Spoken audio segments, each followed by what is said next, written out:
So apologies that we are running late, but I think this is such a meaty and important topic, and I want to invite Christian Frutiger from Nestlé. I think he's known to many of you in the shared value community, and he's going to share a few words before we go off to the reception this evening.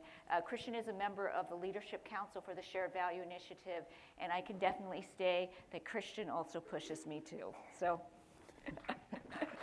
Thanks a lot. Thanks, Bobby. Hello, everybody. Well, I feel like the guy speaking after Michael. I feel like the guy who was speaking after the fireworks. You know the guy who's speaking after the fireworks? In my hometown, there's big fireworks, the national holiday in the evening. And at the end, the poor guy comes up and has to tell everybody, well, now, you have to leave the secured area in an orderly fashion. Go and check out the food stands. Go easy on drinks, and get home safely. So before doing that, I just quickly come back on a few things of the day. Michael, thanks a lot. Throughout the whole time you were speaking, I was worried you were going to trash our purpose. You didn't. Thank you. Because we actually do use creating shared value as a strategy to bring our purpose to life. And we started the morning in the partners meeting with this conversation on purpose, shared value, how they go together, and the need for a playbook. And I really do think that playbook is dearly needed, and I look forward to participating in the work on it. Yesterday, we briefly talked about health also in a special session, and how all of this is linked, and I think that is equally critical. Adam, fulfillment. Aaron Hurst about fulfillment. That people, don't live actually in Disneyland. We all live in our own reality, and that we're all looking as employers for employees, for managers that are fulfilled and that have a purpose mindset. And this statement, which I will never forget, that the population group with the biggest purpose mindset are women over 50, which is something really we should be thinking about. So thanks for that. Nilofer, the onlyness. And then the analogy to soccer, which is a sport which is very dear to me, but it's true, children all run after the ball, and very often so do managers. And I'm the goalkeeper in my team, so what happens when everybody runs after the ball is that you feel very only and lonely if you're a goalkeeper, because you just get bombarded with not only the ball coming, but this entire crowd behind. So I can really relate to that.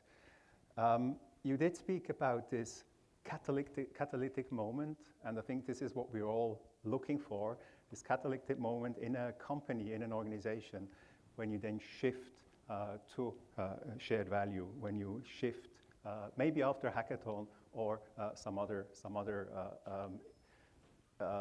getting together where you sort of get to the next level. Something we're all looking for. It's very difficult to find.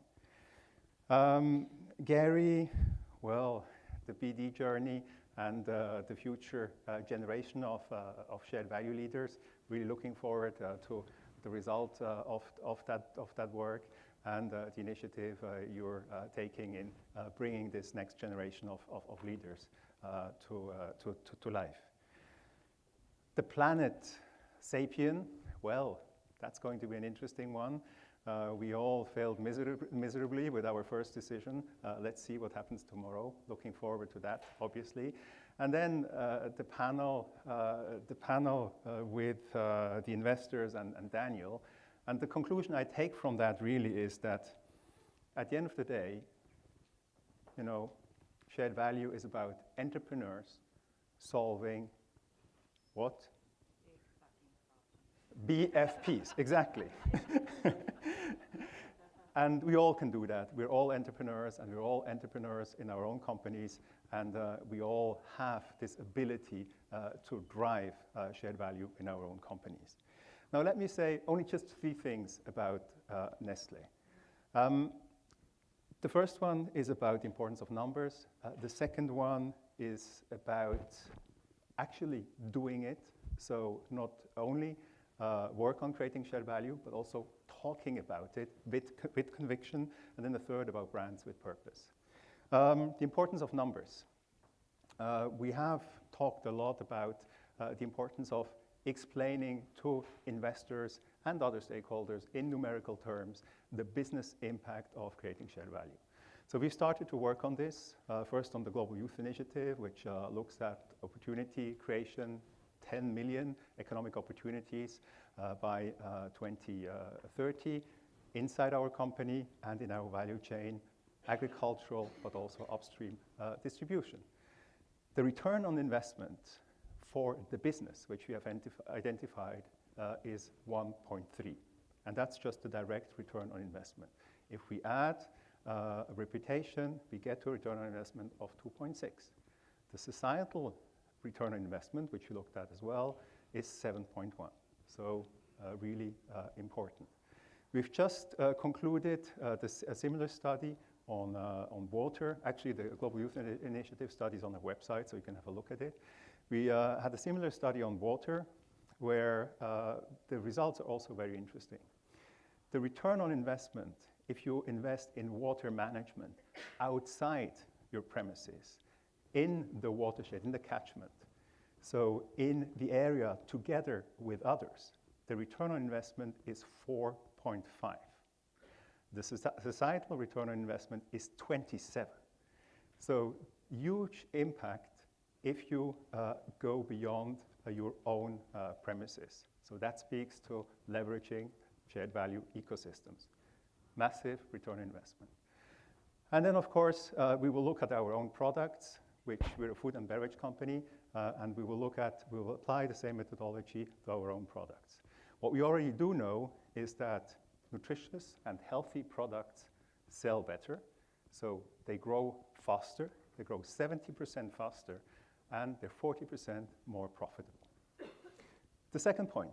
Last time, Michael, last year in New York, you spoke about the onus is on us if we want to drive shared value and if we want to move the investors. So we've started to do that. We have systematically now introduced, since this year, creating shared value in our investor communication, starting with the full year results in February. Then our CEO gave a keynote at the CECP Investor Conference in New York, end of February. We talked about shared value in the annual shareholders meeting in April. And actually right now, the reason why we're only the 2 of us here, so Anne Veneman, our board member, and myself, is because the rest of the company's leadership is actually in the Capital Markets Day in Arlington, the investor seminar, which we hold every 2 years. And shared value is really sort of one of the underlying elements throughout the entire presentation. We also talk to our customers, the retailers.